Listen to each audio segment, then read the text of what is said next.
This week on Top Travel, Jeannie and Janez kick off their Italian adventure with a tour of the Piazza San Marco in Venice, before a visit to the Murano glass factory.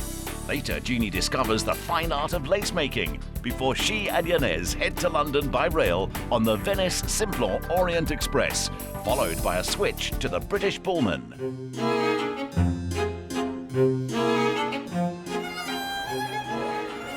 Venice, the most beautiful city in the world. And it's hard to mistake where we are, surrounded by the gorgeous Piazza San Marco. Now, Venice itself consists of 117 islands connected by many bridges and canals, and it's often described as the most beautiful city created by man. And let's face it, no one's going to argue with that one.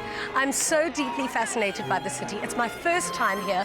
Words can't even describe how romantic this place is. Let's face it, Casanova was born here. Why Venice? Every single destination we went to last season, Jeannie would say, this is the best place I've ever been to. In the back of my mind, I was thinking, she's never been to Venice. Last season, we went to places like the Amazon, Easter Island, and I was so in awe of these incredible places, and Janez said, but wait, the best is yet to come. And to be frank, I didn't believe him until I laid eyes on Venice. Jennifer, why and how was the city built on these archipelagos? Venice was built by the Venetians, the mainland people, who for safety reasons came to the islands of Venice to escape the barbarians, the Goths, and the Franks to Rome. They came with their goods, their chattels, and stayed here for protection. After a couple of hundred years, they decided to make this their permanent home. But how was it actually built? Venice is built on wood. First of all, the sandy islands had to be reinforced. A foundation wall was built around the small islands. Then hundreds, millions of pilings were piled into the ground to make a raft strong enough to hold the weight of the great buildings. It's incredible to think that Venice started off as a fishing village, and then through the years it became more and more powerful and more wealthy. In fact, around the 14th century, it was one of the most powerful cities in the world, and the wealth that they had accumulated was thanks to it being a trading post. They were trading spices, lace, glass, and the people became very rich. And because they became so rich, they started competing with each other to who could build the most beautiful buildings in Venice. Venice is just absolutely pristine, but also you get an element of nostalgia when you're there because it's so old. The buildings look like they might need a coat of paint, but the fact that it isn't freshly painted even adds to that beauty. So just as we're coming through the square, have a look at this. It's the flood mark of the Great Flood of 1966. 4th of November, it was a cold day, beginning of winter. It was the result of two high tides. The first high tide came. There was such strong onshore winds, the water wasn't able to leave the lagoon. The second high tide arrived and it flooded. So that would almost take me up to here. So it took you up to there. Is Venice really sinking? It's true, Venice is sinking very slowly. They say about 3 millimeters a year. But globally, the water table is also rising. So it's a little combination of both. It's easy to see why over 20 million tourists visit Venice each year. It's also one of the most groundbreaking, water-breaking places in the world. In fact, they had the first female graduate. At the time, there were a lot of illegal casinos, but the first official legal casino in the world, right here in Venice. The world's first film festival also happened here. And between the 8th and the 15th century, this relatively small city of Venice was one of the most powerful cities in the world, not only because of its naval power, but also because of its trading power. And because of the Italian lookers. We're currently on the Grand Canal. You can really see why they call this the city of canals and the city of bridges. It really feels like we're cruising through a museum at the moment. I'm on my way to Murano, which is about 15 minutes from here, and that really is another part of Venice's rich history, the glass making. Okay, whatever I do, don't fall in the water. The reason why glass making was banished to the island of Murano was a lot of the buildings in the main city of Venice were built out of wood, and the furnaces were so hot that if a building caught light, the whole of Venice would have burnt down. And in retrospect, looking at all those beautiful buildings that have been preserved, that was a brilliant decision.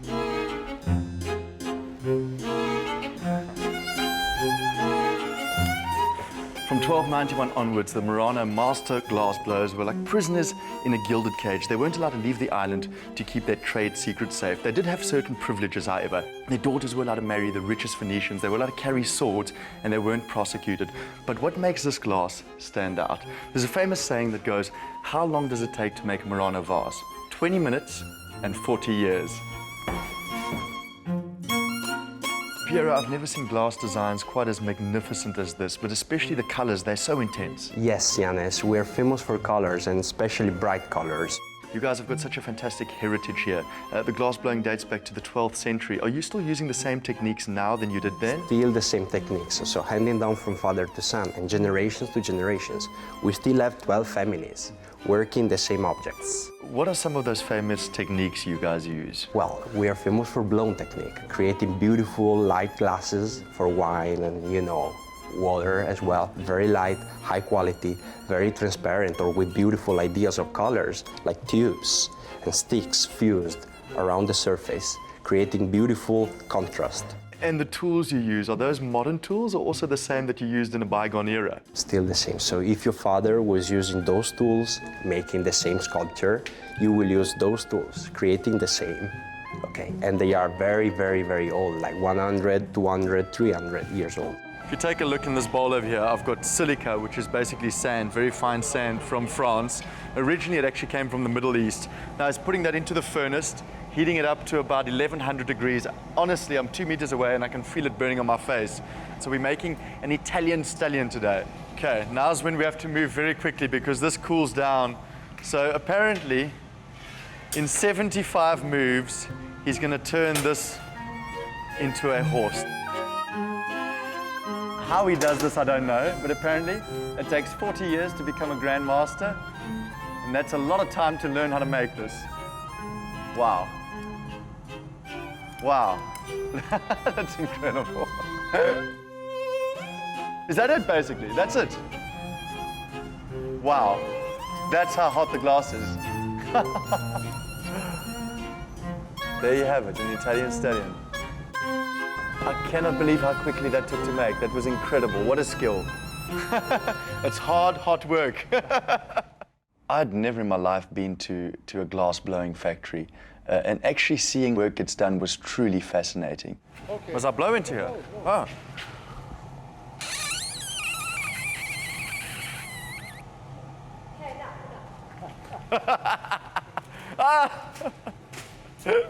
Wow, look at that. When we return, Jeannie gets a lesson in lace making at the renowned La Perla Gallery before she and Janez leave for London on the world's most luxurious train.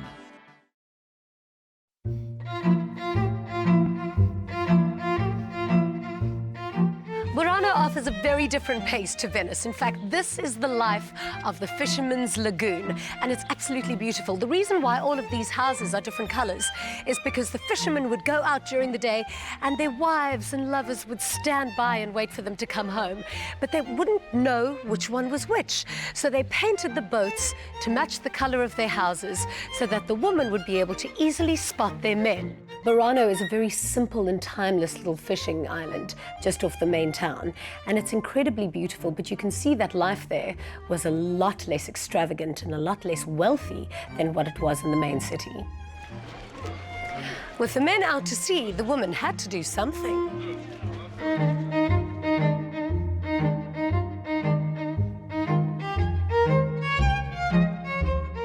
So that you can see is our youngest lace maker. She is Hannah, and she went to the lace school when she was 8 years old. Unfortunately, in the 1987, the school was closed and converted into museum. So now, if you learn, we learn from our mother or grandmother. Would you be able to make that?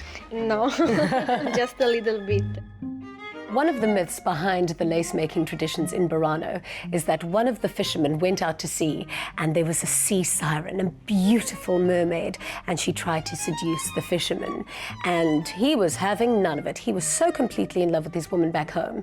And the siren was so impressed with this man's dedication for his woman that she turned around, she flipped her tail into the sea, and her tail in the water spun the most beautiful veil that she gave to the fisherman to take home to his bride-to-be so that she could wear on her wedding day.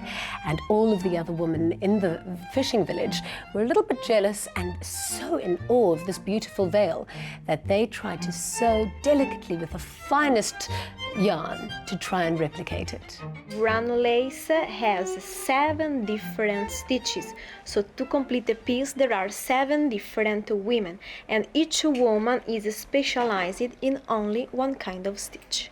So how long would it take to make something like this? This is like 8 months. 8 months to Yes. make this one square. So that must make it very expensive. Yes, 2,000 euros about. Is this 2,000 euros? Yeah, it's completely by hand, it's not machine. All this stitch is by hand. It is very beautiful. I almost got a bit sad looking at the craftsmanship and a lot of the cultural traditions around Venice, because it showed me that my generation doesn't have that same appreciation, that age-old tradition of doing things perfectly with such incredible quality. That's the reason why it still exists today. Jeans, the sun's setting over Venice. This has got to be the most romantic view in the world. After reading books about Venice, after watching movies set in Venice, nothing can prepare you for the sheer magnificence of the city. You know what? It's only the start. And tomorrow, my darling, I've got a little surprise for you. I do like surprises. Cheers. Okay, keep those eyes closed. Don't look yet. Close your eyes still. I know, I'm not peeking, but I can barely walk. Okay, ta-da. Oh my goodness, Janez, this is the Venice-Simplon Orient Express. Of course, you know. You did this. You know, I'm a hopeless romantic, and we've been in the most romantic city in the world. I thought, why not take the most romantic train in the world? Think of the best experience you're ever gonna have. This is incredible. It's going to take 10 times longer, but it's worth it. Janez knows me so well, and often when I sit telling him all these stories about things that I want to do and where I want to go, I think that he has a concentration span of a cornflake. So I was so impressed that he remembered that ages ago I had said to him that the Venice-Simplon Orient Express was something that was right up there on my bucket list. Venice-Simplon Orient Express is like time traveling through the 1920s. So what is the magic of the Venice-Simplon Orient Express? The train itself, but also its environment. It's a palace on wheel. It's a historical place. You can see through the windows and discover so many things through the different countries. Today, for example, we go through 5 different countries. There is a mixture of culture from staff, from the guests, for such small time. Welcome to my humble abode. Come on inside. Now, the fascinating thing about these carriages is they were found from all over the world in scrap yards, in the back of people's gardens. They were brought back and restored to their original glory. They're all from the 1920s. This one in specific is from 1929, and you have to have a look at the wooden inlays over here and the French polished veneer. And back in the day, to do all the paneling in this carriage costs only 70 euros. Can you imagine how much money that would cost today? My favorite part is this little desk if you want to do some reading and writing. Perfect. You've also got this lovely vanity in here, and then a storage facility for your bags above. It's quite tight in here. There's no TV or Wi-Fi. And then through here, the bathroom. Oh, not the bathroom, Jeans. What are you doing here? Go to your room. I couldn't hear you. What are you doing in here? Awkward, eh? Yeah. Did you think this was your shower? I did. Janez, there actually isn't one on this train. It's quite fascinating, actually, because it's quite a long journey, but there isn't a bathroom on this train because it's not very modern. It's still very, very old. It's an old train. There's a WC down the hall if you need it. Fantastic. The cabins are quite small, so I presume that the one door that I hadn't opened yet would lead into my bathroom, but unfortunately it was actually Jeannie's bedroom. He's got as much culture as yogurt sometimes.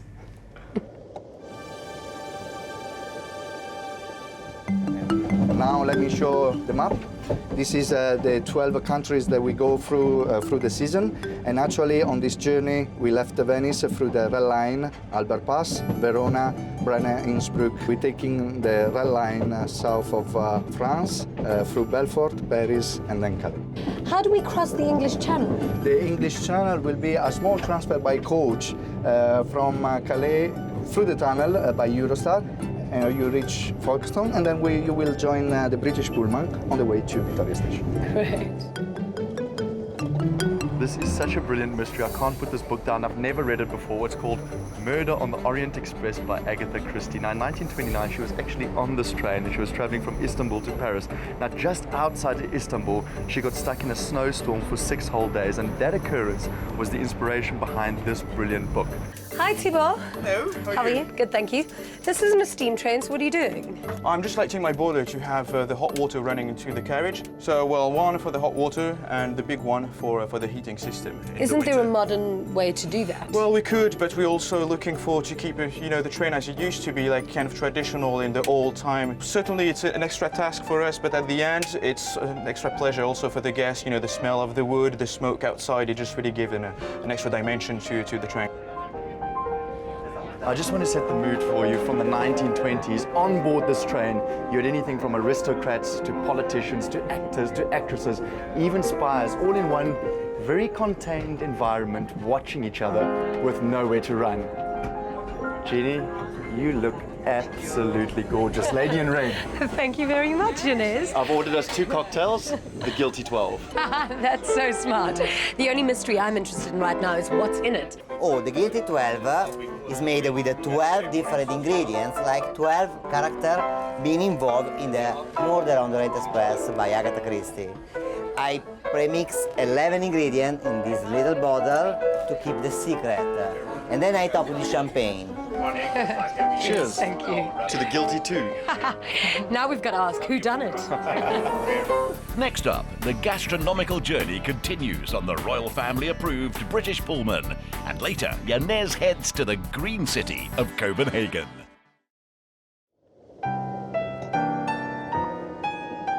What do you do on a train that has no technology on it whatsoever? Well, you eat and you sleep.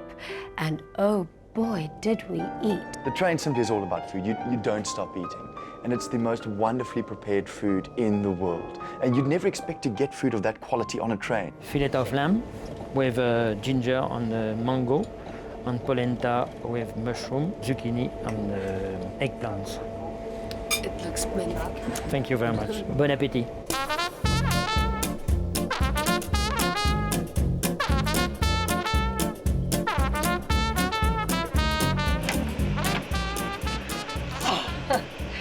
It's like a new room in here. There's nothing better than eating and then going to lie down in your cabin and being rocked to sleep. Jeans, one of the traditions of this train is when we stop in Paris, the chef actually comes out himself and he starts choosing the fish, and especially the lobster. And you can see it's still alive, it's so fresh. Hello, chef, can I grab one of those? Look at this, incredible. They've actually put elastics around the claws so they don't bite you. Bon appétit. We have very small kitchen, but we cook everything here. For me, it's not difficult because I work here now for 29 years. I honestly don't know how they work in this kitchen. It's so small. Not only are they battling for space, but also the train is moving, so it's quite a challenge. I can't even cook in a regular kitchen. Did you know, by the way, that 1,100,000 meals get prepared in this small little kitchen every single year? And they're not regular dishes either. They really are spectacular.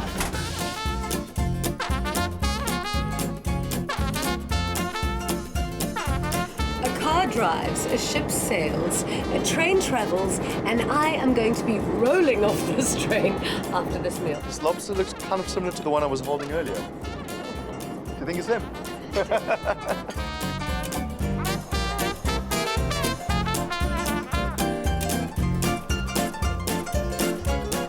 The Venice-Simplon can't go underneath the English Channel, so we had to switch trains, which then put us on the British Pullman, which was just so fantastically British. It's in fact the favourite train of the royal family. Jeannie, do you want the good news or the bad news first? I want the bad news first and then the good news to make me feel better after. Bad news is this epic adventure has almost come to an end. Oh. The good news is we're going to eat some more. What is there to do on a British train? High tea. Lots of high tea. carriage that we're in is called the Phoenix, and the reason for this is because in the 1950s it burned down, and like the phoenix rising from the ashes, so it got its name. It's also the favorite carriage of the Queen Mother, and in fact the sound of ice and clinking glasses disturbed her for some reason. So the tradition that was started here is to only have round ice cubes. That's what she preferred, so that there's no noise to disturb her from her high tea. My grandmother used to love traveling to London, and tea is the favorite part of her day. But she always said to me, you have tea in a bone china teacup, and the milk goes in first. They poured the tea first on the British Pullman. By the time I got into the British Pullman, I honestly couldn't eat a thing more, but I forced it down my throat. The funniest thing, however, was after feeding my dear friend Jeannie, she fell asleep. And I've never seen a girl fall asleep in awkward positions like that before.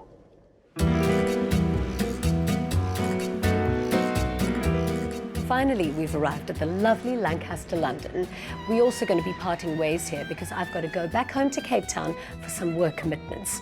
I am so jealous because Janez has got such an incredible trip ahead of him. Show you our route. We're starting off in Copenhagen, always wanted to go there. I mean, apparently the whole city is like a green city. And then we go to Stockholm, which is like Scandinavian design, one of the design capitals of the world. Can't wait. And then Estonia, of all places. And guess what? St. Petersburg. Are you going to watch a ballet? Or maybe join one? Someone once told me the girls in Scandinavia are really beautiful. He's not going to miss me for a day.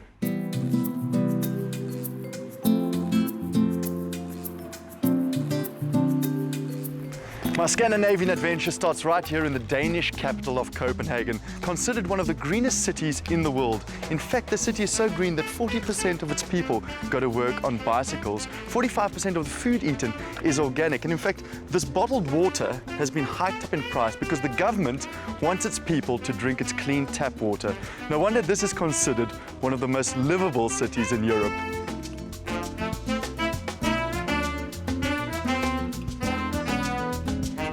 Gustavo, what makes Copenhagen such a green city? Janez, Copenhagen is a very compact city with good public spaces and good infrastructure for bikes and pedestrians. So when people are asked why do they use their bikes, and 40% of people going to work and schools in Copenhagen, they take their bikes, they say it's just practical. It's just the easiest thing to do. But it's also, you could say, a very strong focus on collective values. How do we create things together? And that's part of the Danish mentality. I've heard people throw around the word Copenhagenization. What is that exactly?